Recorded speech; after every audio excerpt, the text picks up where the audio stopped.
Hey guys, it's Frank. Welcome back to my channel. I'm going to be sharing with you guys how to get an entry-level IT job with no experience. I'm fully aware that some of you guys might be thinking that it's next to impossible. Let me tell you, as a person who's been in the IT field for basically the last decade, let me be the first to tell you that let's just say I've seen a lot of people who probably shouldn't have gotten their positions but somehow still did. My younger self probably would have thought the same, thinking that I have to do post-secondary education, get a degree, do relevant experience before anyone would ever take me serious when applying for entry-level IT positions, but I'm here to say that it's not true at all.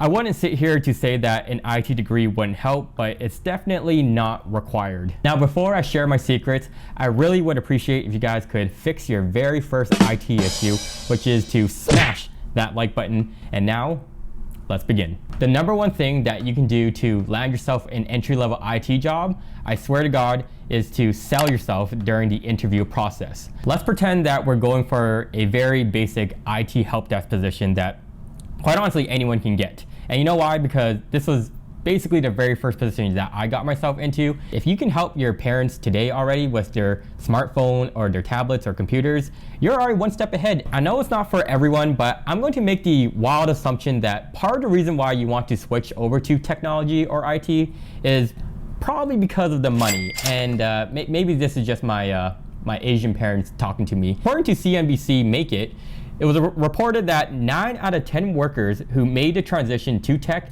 did it for the dollar, and reported that 92% of new tech workers were happier with their jobs. If you don't have any sort of experience, it's totally fine. What you're trying to do when you're during the interview and you're talking to a recruiter, if you want to wow and sell the crap out of yourself, you basically want to tell them how passionate you are with information technology. You want to show them that you are willing and able to learn on the job, and you're very eager to learn. In fact, according to Forbes, they highlighted that 84% of HR managers reported that their company is very well open to hiring employees whose skills can be developed through training. Most IT recruiters are basically just looking for someone that has the basic communication skills, people who are able to talk to people and troubleshoot on the job. And quite honestly, even looking back, what I did mostly on the job was if I didn't know about something, what did I do?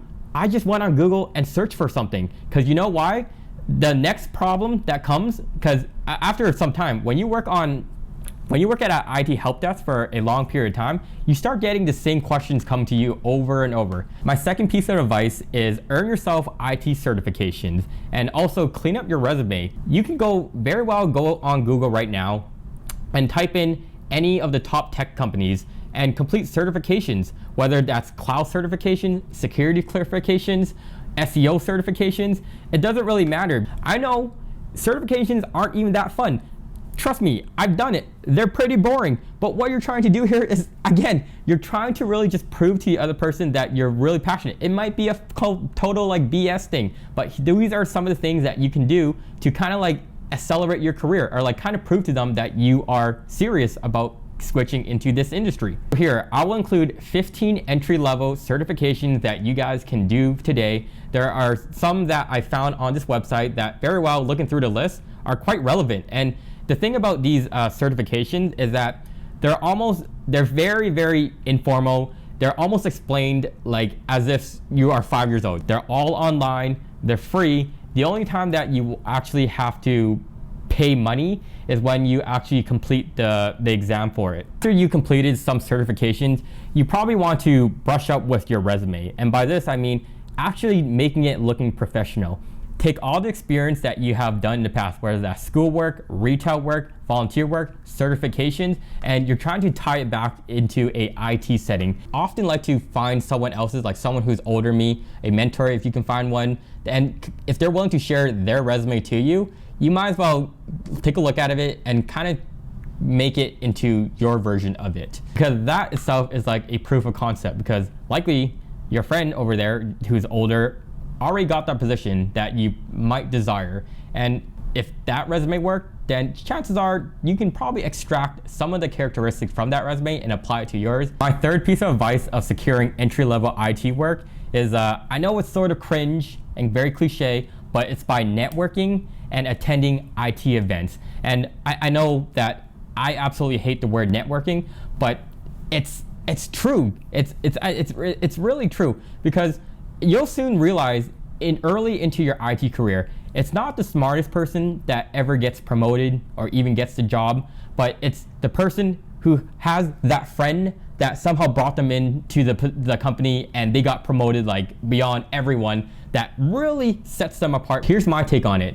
Don't use the word network. What you're trying to do is just make friends, okay? Because like, no one goes to a networking event and goes like, I'm gonna find a job. if you're looking to apply to a company externally, regularly, yeah, probably not your best advantage.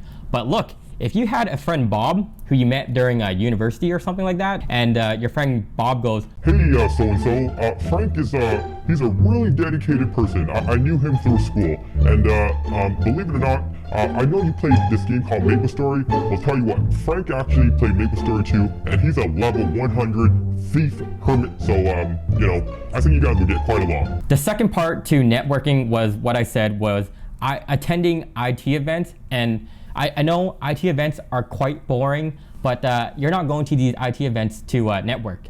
No. You're going to these IT events to basically get free food. If you actually go in person to these like nerdy tech events, yeah, there's free food there, okay? And then while you're getting the food, okay, chances are you're probably gonna be like, you know, next to someone. That's when you make your friend, and your friend will hopefully get you into your entry-level IT job. The last and the final thing that I'm gonna share, at least for this video, is considering internships or apprenticeship. Now, I know I discussed in my previous video that I, right out of school, had to settle for an internship. It was a contract work. The pay was absolute garbage, but the trade-off for me was that at least I got my foot in the door. I feel like what I learned in my 1.5 years in that QA job was that I told myself, like, this position has nothing IT related. I'm given a IT title of quality assurance, but like I said before, all I was doing is taking screenshots of like the homepage promotions and being like, yeah guys, it works. Oftentimes your entry-level IT job probably had nothing to do with IT at all. Like, more or less, it's those skills that I said before. You're just communicating, you're helping, you're troubleshooting. Stuff like that is like transferable skills that work in any job. As long as you understand that this is like just part of your longer career path, and that you know that this is just gonna be like a short blurb, and you don't even want to stay at it too long. Here's what I'll say about internships and apprenticeship is that if you can avoid it, totally avoid it.